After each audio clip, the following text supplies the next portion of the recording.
Greetings, good storytellers. I'm the Artful Narrator, and it is my privilege to welcome you to learning the tropes of writing.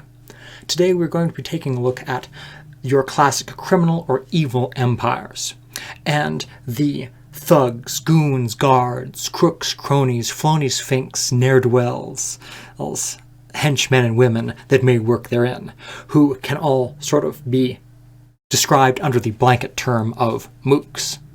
And more specifically, we're going to be examining their curious propensity for showing a surprising degree of chivalry when it comes to fighting your protagonists. Yes, we were looking at the trope Mook Chivalry, which pairs wonderfully with our previous episode's look at the conservation of ninjutsu. For a classic example of Mook Chivalry comes in the scenario where you have a large group of goons all fighting one protagonist. And yet, rather than using their superior numbers to their advantage, these goons instead adopt the strange strategy of attacking one at a time, seemingly entirely negating their superior numbers and allowing the heroine ample opportunity to dispatch each of them in a highly cinematic fashion. And it is indeed possible that the reason for this approach lies not in the tactical shortcomings of the thugs, but in the cinematic vision of the director and the constraints of the choreography, in a goal to, use a little bit of dramatic license to ensure that the fight is as visually engaging as possible. And while there indeed may be some truth in that as a cause of this, I would prefer to instead look at this from the narrative perspective. For narratively, these mooks generally serve relatively simple purposes within the story. The classic being to rush at the hero, be defeated en masse, and through their defeat, show that the protagonist is cool. But this isn't giving them enough credit, because even though they may be listed in the credits as just Thug 1, Thug 2, Thug 3, or they may have a shirt that literally says Goon across the chest, they are more than that. They are people with hopes and dreams and families and bones that break when they get biff pow smashed.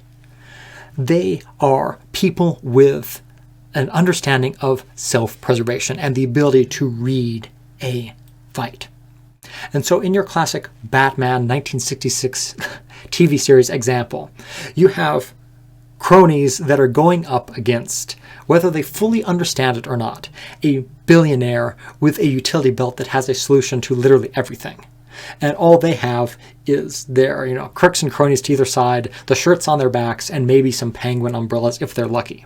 They are not exactly well equipped to go into this fight.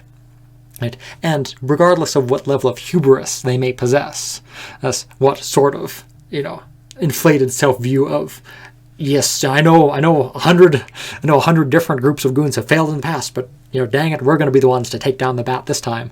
As soon as that fight gets underway and they see Batman doing all that smacking and powing, and they may start to have doubts, and so they may sort of dance around the outskirts of the fight looking for an opening, hoping that maybe one of their fellows will get in a lucky blow and stun Batman, creating an opening for them to capitalize on it. And this, so rather than it being stupidity motivating them to not all pile on at once and have the fight devolve into a cartoon-esque dust cloud, it could be self-preservation that is keeping them, causing them to hang back a little bit and try to read the fight. Another thing to consider is that goons at this level usually have not been trained at fighting in tandem, because, as opposed to your classic, Spartan, soldiers or things like that, that if you haven't been trained to fight as a unit and use your comrades' presence to your advantage, you can actually end up getting in each other's way, hitting each other or getting some incidents of friendly fire. And so a skilled combatant like Batman could quickly use a uncoordinated group of goons with superior numbers to his own advantage and just cause them to trip each other up. And you can actually see an instance of this in the One Jump Aladdin song, where Aladdin, gets the goons all tangled up in each other as the guards try to pursue him. But there is also the psychological aspect of this too, because in your criminal empire, these are people just trying to make a dishonest living. And they aren't, necessarily deeply inspired to do good at their jobs. There isn't rich opportunities for advancement in this sort of criminal organization.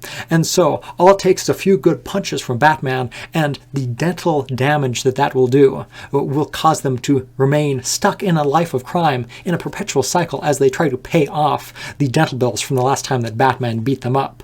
So they may not be that willing and ready to dive back in and fight Batman week after week after week.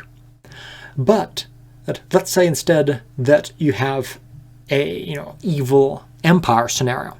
Here you would expect these individuals to be more highly skilled, to be a little bit more dedicated to the cause, and to be, to some capacity, career men and women. They read the pamphlet and they were like, enslave exotic people, conquer beautiful, distant locations, and wear all white and all black. Yeah, I look good in those colors. Yeah, I think, black's very slimming. Yeah, I think we could do this. Good guys wear white. We're the good guys, right? Probably. Sounds right. Cool. Yeah, empire for life. Hell yeah, let's do this.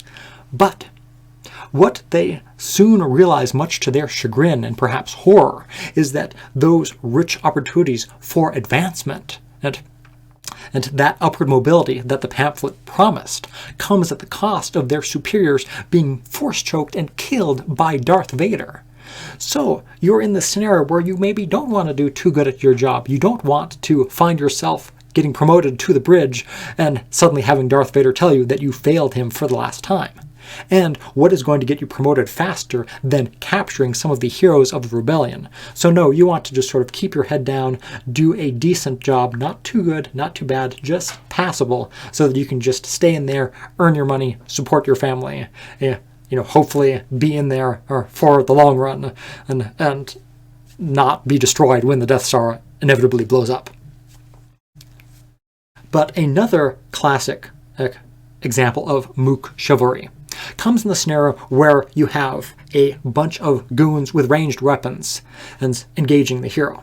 And rather than using those ranged weapons to just shoot the hero from a distance, they will oftentimes nonsensically close and try to bludgeon the hero with the butts of their guns.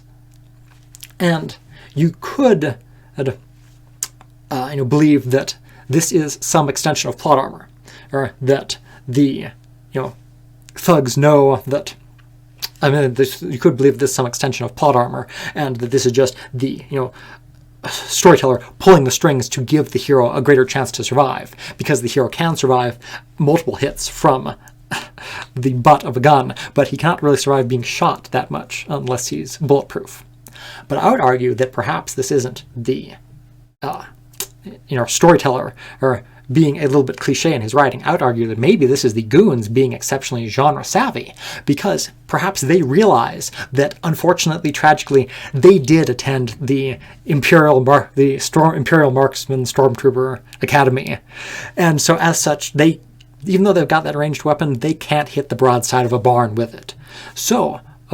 But they're actually kind of decent at hand-to-hand. So they understand that their best chance for defeating the hero doesn't come with them shooting him. It actually does come with them closing and trying to just bludgeon him with the gun.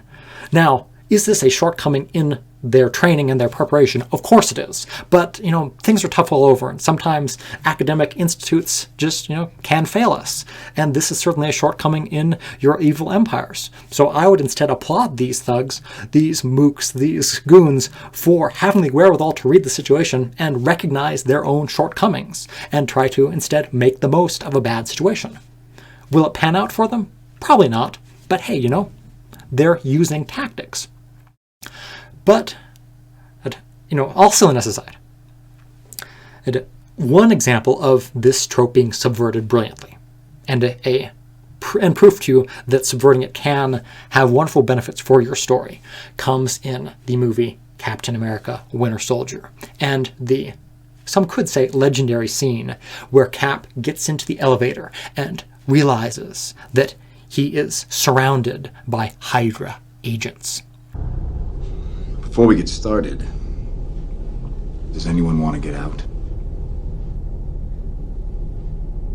Now, in the ensuing fight, Cap, at one point one-handed, is forced to fight off all these his Hydra agents as they all just pile on him and try to magnetize his arm to the wall, wrest his shield from his grip.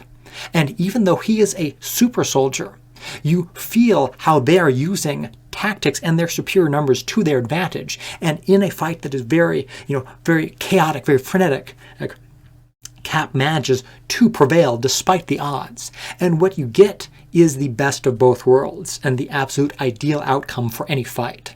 You have an encounter where the threat feels tangible. The prowess of the thugs feels like it is something that could actually defeat Captain America. And because of this, Cap rising up and defeating them, turning the tables on them, proves even more of what a badass he is. Again, best of both worlds. You get respect for the goons. They aren't just throwaway fools. And you get glory for the hero.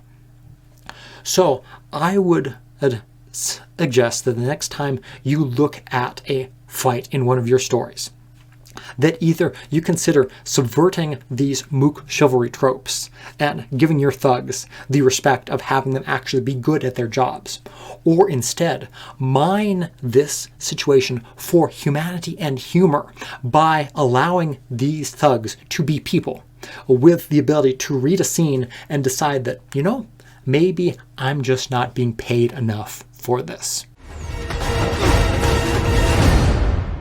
Honestly, I hate working here. They are so weird. But in the end, whichever you go with, as always, I hope that this video has been informative or at the very least, a pleasant diversion. Until next time.